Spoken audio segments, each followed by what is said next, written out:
Example number 3, 2 second after it's projection, कि कोई भी पार्टिकल को प्रोजेक्ट करने के 2 सेकेंड्स बाद a projectile is travelling in a direction inclined at an angle 30 degree to the horizontal. Particle है वो एक डायरेक्शन में मूव कर रहा है जो हॉरिजॉन्टल के साथ में 30 डिग्री एंगल बना रहा है। आफ्टर 1 सेकेंड, 1 सेकेंड के बाद, मोर मतलब 1 सेकेंड और बाद, इट इज ट्रेवलिंग हॉरिजॉन्टली, वो हॉरिजॉन्टली मूव करने लग जाता है। Determine the magnitude and direction of its initial velocity, तो हमें उसकी इनिशियल वेलोसिटी की डायरेक्शन और मैग्नीट्यूड निकालना है। मान लेते हैं कि कोई पार्टिकल है, उसको हमने इनिशियली ओ पॉइंट से प्रोजेक्ट किया और उसने ये पाथ फॉलो किया।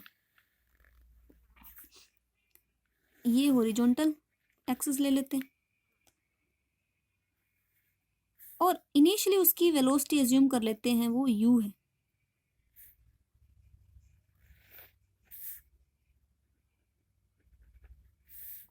इनिशियली u वेलोसिटी और उसकी डायरेक्शन मतलब वो कितना एंगल बना रहा है उसके साथ में, अल्फा एंगल बना रहा है। 2 सेकेंड्स बाद में उसकी पोजीशन एज्यूम कर लेते हैं कि वो मान लेते हैं पी पॉइंट पे पहुंच जाता है और अब उसकी वेलोसिटी मान लेते हैं कि v हो जाती है और ये हॉरिजॉन्टल के साथ में एंगल बना रहा होता है 30 डिग्री। ये हॉरिजॉन्टल के साथ में 30 डिग्री एंगल बना रहा है। उसके बाद में कह रहा है आफ्टर 1 मोर सेकेंड, 1 सेकेंड के बाद, मतलब टाइम जब 2 सेकेंड था तो पी पोजीशन थी, 1 सेकेंड और बाद टोटल टाइम 3 सेकेंड्स हो जाएगा। मान लेते हैं 1 सेकेंड और बाद वो पार्टिकल यहाँ पे पहुंच गया क्यू पोजीशन पे at time T is equal to 3 second और वो बिल्कुल क्या करने लग जाता है, हॉरिजॉन्टली मूव करने लग जाता है, बिल्कुल हॉरिजॉन्टली मूव करने लग जाता है। तो हमें एक तो u की वैल्यू निकालनी है कि अल्फा की वैल्यू निकालनी है। Now let v be the velocity of any particle p at time t equal to 2 seconds। हमने पिछले आर्टिकल में जो वेलोसिटी है उसके किसी टाइम t पर हॉरिजॉन्टल और वर्टिकल कंपोनेंट्स निकाले थे। ये हुआ करते थे v cos theta is equal to u cos alpha, v sin theta is equal to u sine alpha minus g t. अब थीटा की वैल्यू में दे रखी 30 डिग्री, पुट कर देते हैं इसमें। पहले तो दोनों को डिवाइड कर देते हैं, ये इक्वेशन 1 और इक्वेशन 2, डिवाइडिंग 2/1, v से v कैंसल आउट होकर वैल्यू आ जाएगी tan theta is equal to u sine alpha minus g t upon में u cos alpha.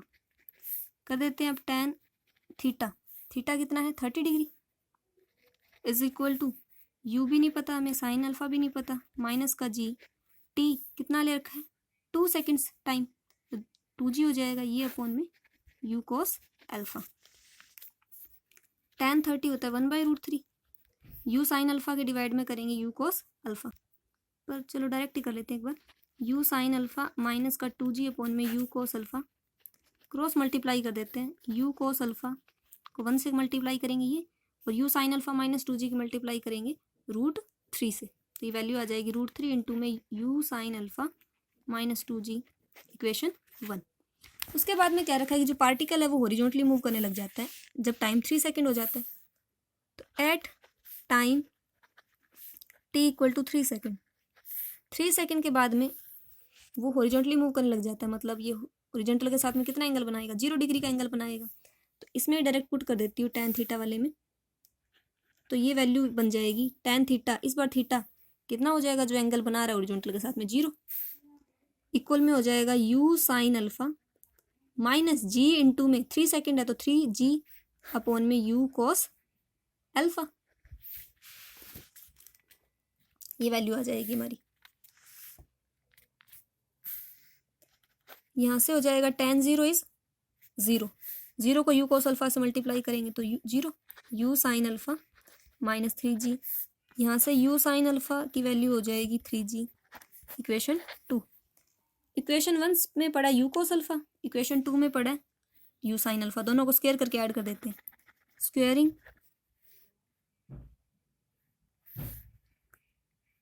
1 and 2 and adding.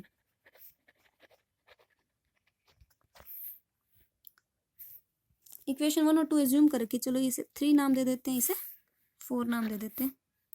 ये 3 हो जाएगी, 4 हो जाएगी, स्क्वायर करके ऐड करेंगे तो you square sine square alpha plus you square cos square alpha में यू स्क्वायर कॉमन आने के बाद में ब्रैकेट में 1 बचेगा और यहाँ रह जाएगा √3 का स्क्वायर हो जाएगा 3 और बचेगा you sine alpha minus 2g का होल स्क्वायर और प्लस 3g का होल स्क्वायर, यानी कि 9g स्क्वायर।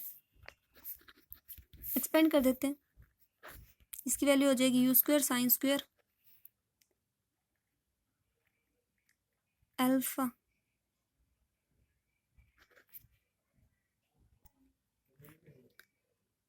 इसका एक्सपेंशन बाद में करते हैं, डायरेक्ट वैल्यू पुट कर देते हैं। 3 यू साइन अल्फा की वैल्यू है 3g माइनस 2g का square plus 9g square, u square आ जाएगा 3g माइनस 2g 1g का स्क्वायर करेंगे तो g square plus 9g square, ये हो जाएगा 12g स्क्वायर।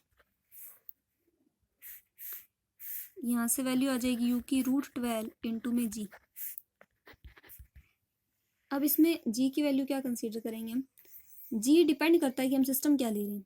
अगर हम सिस्टम FES सिस्टम ले रहे हैं तो g की 32 वैल्यू लेनी पड़ेगी हमें। तो एग्जांपल के अंदर तो उन्होंने FPS सिस्टम ही कंसीडर कर रखा है, तो वैल्यू फिर FPS सिस्टम में g की वैल्यू 32 पुट कर देते हैं, √12 होता है 2√3 इंटू में 32, तो वैल्यू आ जाएगी u is equal to 32 into में 2 64√3 फुट पर सेकेंड, ये आ जाएगी। अब हमें अल्फ़ा की वैल्यू निकालनी है, तो ये u की वैल्यू इक्वेशन 4 में पुट कर देते हैं। From 4 u sine alpha is equal to 3g, तो यहाँ से साइन अल्फ़ा आ जाएगा 3g अपॉन में u, 3 इंटू में g की वैल्यू 32, u हमने निकाला है 64 इंटू में √3, 32 की टेबल पे 2 पे कैंसिल आउट हो गया, ये वैल्यू बच गई sine alpha is equal to √3, 3 upon में 2√3 रह गया, 3 को लिख सकते हैं √3 इंटू में √3, एक √3 से कैंसिल आउट हो गया, बचेगा √3 divide by 2। Sine √3 divide by 2 है वो 60 डिग्री पे होता है, तो अल्फ़ा की वैल्यू होगी 60 डिग्री, तो ये एंगल भी निकल गया। ज़रूरी नहीं है कि यही मेथड आप चूज़ करें, कोई दूसरा मेथड भी चूज़ कर सकते हैं, मतलब डायरेक्ट भी कर सकते थे कि ये जो यू साइन अल्फ़ा आपने निकाला है 3g, ये आप 4th में से इक्वेशन 3rd में भी वैल्यू पुट कर सकते थे, यहाँ पे direct 3g minus 2g 1g आ जाता है √3 इंटू में g, तो उस अकॉर्डिंग भी कर सकते थे। यू कोस अल्फ़ा की वैल्यू फिर यू साइन अल्फ़ा वालों को डिवाइड करके पहले अल्फ़ा की वैल्यू निकाल के फिर यू की वैल्यू निकाल सकते थे। तो आपकी मर्जी है कि आप ये अल्फ़ा और यू की वैल्यू कैसे निकाल ली, इन इक्वेशंस को सोल्व करके ही निकालना है, जो भी आप मेथड चूज़ करें।